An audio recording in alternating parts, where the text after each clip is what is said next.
मंडळी 21 एप्रिल म्हणजेच कालचा दिवस हा बैलगाडा शौकीनांसाठी काळा दिवस ठरला. त्याचं कारण म्हणजे संबंध महाराष्ट्राच्या बैलगाडा क्षेत्राच्या गळ्यातला ताईत असणारा न्हावीकरांचा वजीर काल आपल्याला सोडून गेला.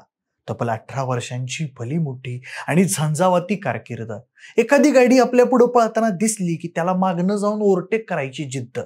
समोर बघणाऱ्याला साक्षात महाभारतातल्या भीमाचं दर्शन घडावं असं महाकाय शरीर आणि खरोखर बुद्धिबळातला वजीर शोभावा असं शांत आणि संयमी डोकं. काल फक्त ह्योच न्हावीकरांचा फायनल सम्राट हिंदकेसरी वजीर प्रत्येक बैलगाडा शौकीनाच्या स्टेटसला झळकत होता. त्याचं कारण म्हणजे तो आपल्या सगळ्यांना सोडून गेलाय. पण मग असं नेमकं काय घडलं ज्यामुळे न्हावीकरांच्या वजीरचा मृत्यू झाला? त्याला नेमकं काय झालं होतं? त्याची कारकीर्द कशी होती? सगळंच या व्हिडिओच्या माध्यमातून जाणून घेऊयात. नमस्कार, मी प्रथमेश आणि तुम्ही पाहताय विषयच भारी. काल म्हणजे 21 एप्रिलच्या दिवशी सगळ्यांचा लाडका वजीर गेला.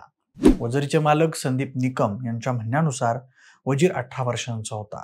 खरं तर गेल्या महिन्याभरापासूनच वजीर आजारी होता. निकम यांनी सांगितल्यानुसार वजीर रवत करत नव्हता. त्याच्या आतड्याला ओल्या चाऱ्याचा एक लेर आला होता आणि त्यामुळं त्याच्या आतड्याला इन्फेक्शन झालेलं होतं. गेल्या महिन्याभरापासून हा त्रास त्याला होत होता. म्हणून मग त्याच्या मालकांनी त्याला शिरवळला नेलं, सोनोग्राफी केली आणि मग त्यांना समजलं की वजीरच्या आतड्याला थोडा चिमट बसलाय आणि इन्फेक्शन सुद्धा झालंय.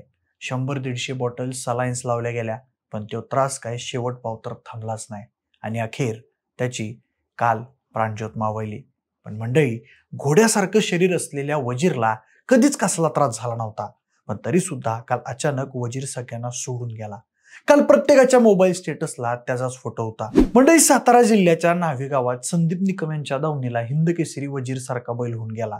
त्या वजीरच्या आधी प्रधान नावाचा एक बैल संदीप निकम यांच्याकडेच होता. त्या प्रधाननं बी संदीप निकम या नावाला बैलगाडा क्षेत्रात चांगला लौकिक मिळवून दिला होता. पण वजीरनं मात्र संदीप यांच्या नादाचं खऱ्या अर्थानं चीज केलं असं आज न्हावीकर अभिमानानं सांगतात. चालू सीझनला शर्यतीत दबदबा असणारा तो समजात जास्त वयाचा बैल होता. गेले 2-3 वर्ष तो मैदानात पळत नसला तरी त्याचं नाव मात्र त्याच दिमाखात जिवंत होतं.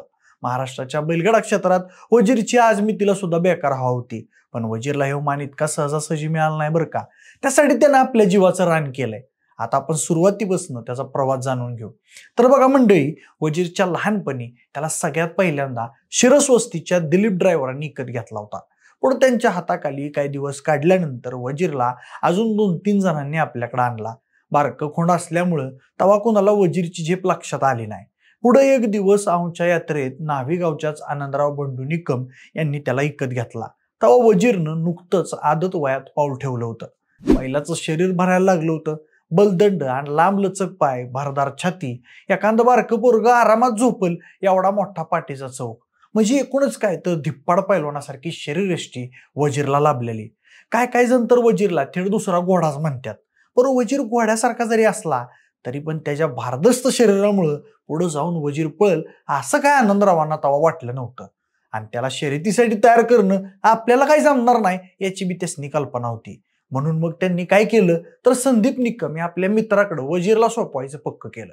त्यानुसार मग त्यांनी एक दिवस संध्याकाळच्या वेळेला जाऊन संदीप निकम यांच्या घरापुढच्या दावणीला वजीर आणून डायरेक्ट बांधलाच. सुरुवातीला संदीप निकम त्यासनी आव नको म्हणले, कारण त्यावेळेला आधीच त्यांचा प्रधान नावाचा बैल चांगला शर्यतीत पळत होता. त्याच्यामुळे अजून एक जनावर सांभाळणं आपल्याला जड जाईल असा विचार त्यांनी केला. पण आनंदराव काय ऐकायलाच तयारच नव्हतं. म्हणले, भले 1 रुपया देऊ नका, पण ह्यो बैल बाबा सांभाळा. तेव्हा मग दुसती खातीर संदीप निकम यांनी वजीरला 35,000 रुपये देऊन खरेदी केला. तेव्हा त्यांच्या जवळच्याच लोकांनी संदीप यांना लय काय बाय सांगितलं, म्हणजे बैलच बराबर नाही, चौकालाच पडाक आहे, वजनालाच जास्त आहे, त्याला गोमच आहे, असं काय बाय सांगून लोकांनी त्यांचं डोकं उठावलं. पण संदीप मात्र एक गोष्ट सांगून लोकांची तोंड बंद करायचे. ते म्हणायचे, ह्यो बैल मी दुसती खातीर घेतलाय, मग तो कसा बी येडावाकडा असू द्या, आता त्याला सांभाळणं माझी जिम्मेदारी आहे. काही दिवस वजीरला आपल्या दावणीला सांभाळल्यावर संदीप निकम यांना खात्री पटली की वजीरला योग्य रेसलची गरज आहे. वजीर पळू शकतो, कारण तसा वजीर धिप्पाड द्यायचा असला तरी मुळातच कशील होता. पुढे मग त्यांनी वजीरला आपल्या प्रधानबरोबर झुपून रेसल द्यायला सुरुवात केली आणि थोड्याच दिवसात वजीर मैदानात पळण्यासाठी सज्ज झाला. वजीर असा बैल होता ज्याला पळण्याचा अजिबात सुमार नव्हता. तो स्पीडपेक्षा ताकदीवर रान वाढायचा. मग त्याच्याबरी 1 नंबरातला बैल घाला निदान 2 नंबरातला, समदेसनी तो आपल्या ताकदीवर उडत कचा पावतर न्यायचा. एकदा असाच किस्सा घडला होता वजीरचा. त्याचं झालं असं की वजीरची गाडी कधीच कुठल्या मैदानावर बांधून पहिली नव्हती, पर हुशेरपूरच्या मैदानावर मुरलीप्पा ड्रायव्हर यांच्या बैलाबरोबर पळत असताना गाडी बांधून पळावली. तेव्हा बी मुरलीप्पा म्हणत होतच की गाडी बांधायला नको म्हणून, पण काही जणांच्या आग्रहाखातर गाडी बांधून फाटीत उभी केली. जशी शर्यत सुरू झाली तशी गाडी सुटली. थोडं वाईज पुढे गेल्या मुरलीप्पांचा बैल घसरून खाली पडला. पुन्हा काय त्याला लवकर रान उरागलं नाही, तेव्हा हत्तीच्या ताकदीच्या वजीरनं जवळपास 100 फूट गाडी एकट्यानं पुढे ओढत आणली होती. समधी माणसं तेव्हा तोंडात बोटं घालून तो प्रसंग बघत होती. वजीर त्याच्या आदत वयात निभार पाहिलाय. शर्यत बंदीच्या आधी त्यानं तब्बल 70 बिनजोड शर्यती जिंकण्याचा कारनामा करून दाखवलाय. मुंबईत तर पंढरीशेठ फडके यांच्या बादल सोबत पाळताना त्यानं सलग 3 वर्ष विजेतेपदावर आपलं नाव कोरलंय. आजवर त्यानं किमान 450 ते 500 फायनल जिंकून घेतल्यात. त्यातल्या जवळपास 300 फायनल या 1 नंबरच्या आहेत. मंडई मुंबई, पुणे, माळशिरस, सातारा, कराड, पेठ, वडगाव अशी कित्येक नामांकित मैदानं त्यानं गाजवून सोडलेली आहेत. त्या समध्या शर्यत प्रवासात त्याला निकम यांच्या घरचा परदान बैल, देवखिंडीचा बिरू, बॉक्सर, सुनील मोरे यांचा राजा, फडके यांचा बादल, सोनारपाड्याचा सोन्या, पुण्याच्या जोरेमामा यांचा निशाण अशा जवळपास सगळ्याच टॉपच्या बैलांची त्याला साथ मिळाली. तसंच शिरसवडीचे बारीक ड्रायव्हर आणि बुधाची इट्टल ड्रायव्हर या दोघांनाच वजीरची गाडी मारण्याचं भाग्य लाभलेलं आहे. आता करतो ते एवढं मोठं म्हटल्यावर वजीरला मागणी बिले असणार. संदीप यांच्या म्हणण्यानुसार तब्बल 25 लाख रुपये किंमत देऊन बैल विकत घ्यायला तयार झाली होती लोक.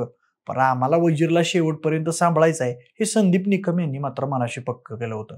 एवढं प्रेम एखादा जातीवंत शेतकरीच आपल्या बैलावर करू शकतो बरं का. बरं, वजीरच्या पाळण्याची वैशिष्ट्य सांगायची म्हणजे तो कांच्या बी अंगानं पडून शर्यत मारत होता. सुरुवातीला त्याचं स्पीड जरा इतरांच्या तुलनेत कमी असतंय, पण एकदा का 50 मीटरचा पार अंतर पार केलं का मग तो बंदुकीच्या गोळीसारखा सुटतो बघा. आणखी महत्वाचा मुद्दा म्हणजे त्याला नेहमी पाळताना सुरुवातीला त्याच्या पुढे एक तर गाडी लागतीच. कशासाठी? तर तिला खुनशीनं ओव्हरटेक करायला. अशा अनेक शर्यती त्यानं मारल्यात जिथं त्याच्या मालकाची इज्जत पणाला लागल्या. त्याच्या चाहत्यांच्या शब्दात सांगायचं झालं तर वजीर म्हणजे डबल मेंदवाचं जनावर आहे. त्याला बराबर कळतं कुणाची गाडी कुठं आणि कशी मारायची. संदीप यांच्या म्हणण्यानुसार तब्बल 25 लाख रुपये किंमत देऊन बैल विकत घ्यायला तयार झाली होती लोक. पण आम्हाला वजीरला शेवटपर्यंत सांभाळायचं आहे हे संदीप निकम यांनी मात्र मनाशी पक्क केलं होतं. एवढं प्रेम एखादा जातीवंत शेतकरीच आपल्या बैलावर करू शकतो बरं का. बरं, वजीरच्या पाळण्याची वैशिष्ट्य सांगायची म्हणजे तो कांच्या बी अंगानं पडून शर्यत मारत होता. सुरुवातीला त्याचं स्पीड जरा इतरांच्या तुलनेत कमी असतंय, पण एकदा का 50 मीटरचा पार अंतर पार केलं का मग तो बंदुकीच्या गोळीसारखा सुटतो बघा. आणखी महत्वाचा मुद्दा म्हणजे त्याला नेहमी पाळताना सुरुवातीला त्याच्या पुढे एक तर गाडी लागतीच. कशासाठी? तर तिला खुनशीनं ओव्हरटेक करायला. अशा अनेक शर्यती त्यानं मारल्यात जिथं त्याच्या मालकाची इज्जत पणाला लागल्या. त्याच्या चाहत्यांच्या शब्दात सांगायचं झालं तर वजीर म्हणजे डबल मेंदवाचं जनावर आहे. त्याला बराबर कळतं कुणाची गाडी कुठं आणि कशी मारायची.